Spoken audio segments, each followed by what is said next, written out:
বুঝতে পারছি না কেন টাকা নিচ্ছে না। নতুন টাকা দিছি বাট এটা দিয়ে হচ্ছে টিকিট কাটা যাচ্ছে না। নতুন নোটে বিড়ম্বনা, নিচ্ছে না এটিএম বুথ ও মেট্রো রেলের বুথ। পুরান টাকা ছাড়া আসলে অপশন নাই তো।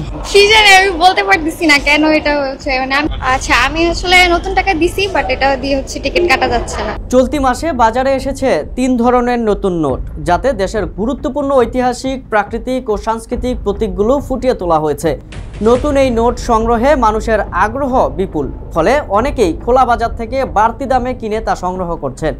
তবে ব্যবহারিক ক্ষেত্রে নতুন এই নোট নিয়ে বিড়ম্বনায় পড়েছে সাধারণ মানুষ, বিশেষ করে এটিএম বা সিআরএম বুথ এবং মেট্রো রেলের টিকিট বুথে এই নোট গ্রহণ না করার অভিযোগ উঠেছে। নতুন নোট দিলাম, নিচ্ছে না। তারা যেহেতু অ্যালাউ করছে না, তাহলে এটা আমাদের ভুক্তভোগী হচ্ছে। কোন টাকা দিয়ে যদি টিকিট না কাটা যায়, এটা তো হচ্ছে আমাদের জনগণদের জন্য একটা ভোগান্তি।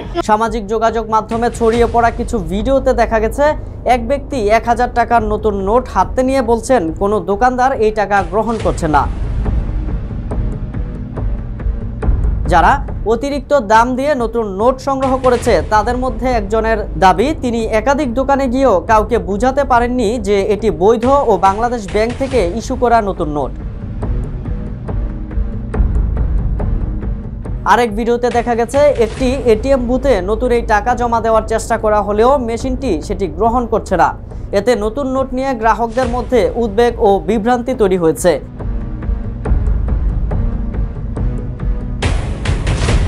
বাংলাদেশ ব্যাংক গত ঈদুল আজহা উপলক্ষে প্রায় 200 কোটি টাকার নতুন নোট বাজারে ছেড়েছে। এ লক্ষ্যে বিভিন্ন ব্যাংকে নতুন নোট সরবরাহ করা হলেও প্রযুক্তিগত জটিলতায় তা এখনো পুরোপুরি স্বীকৃতি পায়নি এটিএম সিস্টেমে। এতে নগদ লেনদেনের, বিশেষ করে বুথ ও অটোমেটেড টিকেটিং প্ল্যাটফর্মগুলোতে সমস্যার মুখে পড়তে হচ্ছে গ্রাহকদের। বাংলাদেশ ব্যাংক থেকে এ সমস্যার এখনো আনুষ্ঠানিক ব্যাখ্যা দেওয়া না হলেও সংশ্লিষ্ট ব্যাংকগুলো এরই মধ্যে প্রয়োজনীয় সফটওয়্যার আপডেট ও কনফিগারেশন কার্যক্রম শুরু করেছে।